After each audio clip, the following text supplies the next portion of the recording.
በመላ ለምትከታተሉን እግዚአብሔር ልጆች አሁን ደግሞ በየሳምንቱ ጥሩ መልእክቶች የሚያስተላልፉልን እህቶቻችን ብሌንና ማያዬ እንደተለመደው መልእክት ያቀርቡልናል።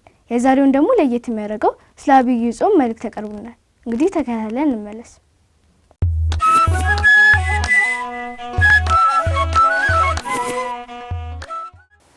በስመ አብ ወወልድ ወመንፈስ ቅዱስ አሐዱ አምላክ አሜን። ሰላም ጤና ይስጥልን። በመላ ዓለም የምትገኙ ውድ እግዚአብሔር ልጆች እህቶቻችንና ወንድሞቻችን እንደምን ሰነበታችሁ? ደህና ናችሁ? እግዚአብሔር ይመስገን እንዳላችሁ ተስፋ እናደርጋለን። አሜን። የአምላካችን እግዚአብሔር ስሙ ዛሬም ዘወትርም የተመሰገነ ይሁን።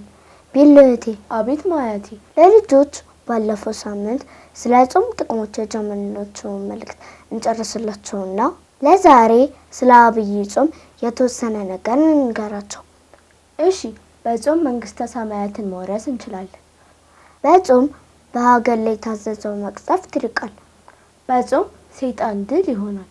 ጾም ከመከራ ከፈተና ያድናል። ጾም እድሜን ያረዝማል። በጾም ኃጢአት ይሰረያል። በጾም ከእግዚአብሔር ጋር መነጋገር እንችላለን። በጾም ልመናችን ይፈጸማል። ስለዚህ ከሰባቱ አጽዋማት መካከል አንዱ የሆነውን ጾምም በስርዓት መጾም አለብን። የአብይ ጾም ማለት በመጀመሪያ አብይ የሚለው ቃል አብየ ከሚለው የግዕዝ ግስ የተገኘ ሲሆን ትርጓሜው ታላቅ፣ ገናና፣ ከፍ ያለ ማለት ነው።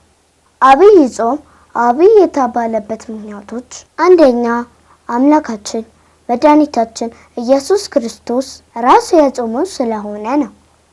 ሁለተኛ በቀኑ ቁጥር ከሌሎች አጽዋማት ስለሚበልጥ የቀኑ ብዛትም 55 ስለሆነና ታላላቅ የሰይጣን ፈተናዎች እንዲሁም ደግሞ ሶስቱ ርዕሰ ኃጢአት የሚባሉት ስስት፣ ትዕቢትና ፍቅረ ነዋይ በጌታችን በኢየሱስ ክርስቶስ ድል የተነሱበት ስለሆነ ጾሙ አብይ ተብሏል።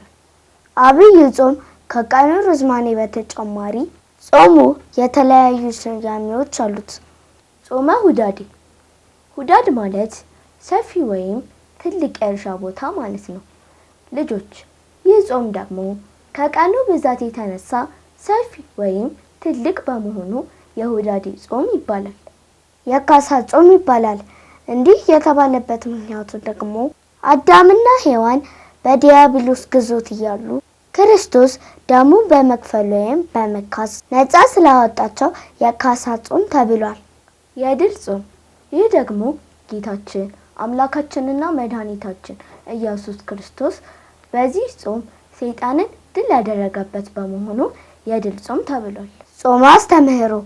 ጾመ አስተምህሮ የተባለበት ምክንያት ደግሞ ጌታችን አምላካችንና መድኃኒታችን ኢየሱስ ክርስቶስ እኛን ለማስተማር የጾመው በመሆኑ ነው።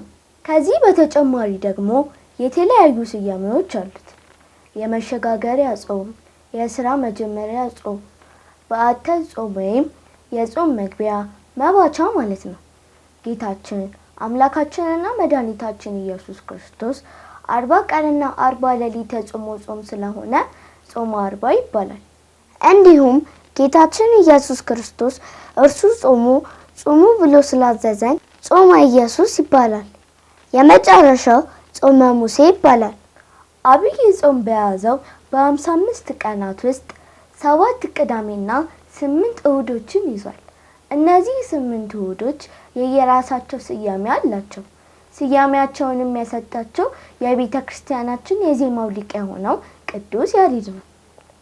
የመጀመሪያው ዘወረደ፣ ሁለተኛው ቅድስት፣ ሶስተኛው ምኩራብ፣ አራተኛው መጻጉዕ፣ አምስተኛው ደብረ ዘይት፣ ስድስተኛው ገብርኄር፣ ሰባተኛው ኒቆዲሞስ፣ ስምንተኛው ደግሞ ሆሳዕና ይባላል።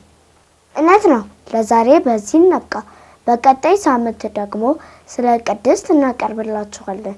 በተጨማሪም ደግሞ መጽሐፍትን አንብቡ፣ ጠይቁ የሚለውን መልእክታችንን እንዳትረሱ። እሺ ጎበዞች። ሳምንት በሌላ መልእክት እስከምንገናኝ ድረስ ሰላም እግዚአብሔር አይለን። መልካም የአብይ ጾም ሳምንት።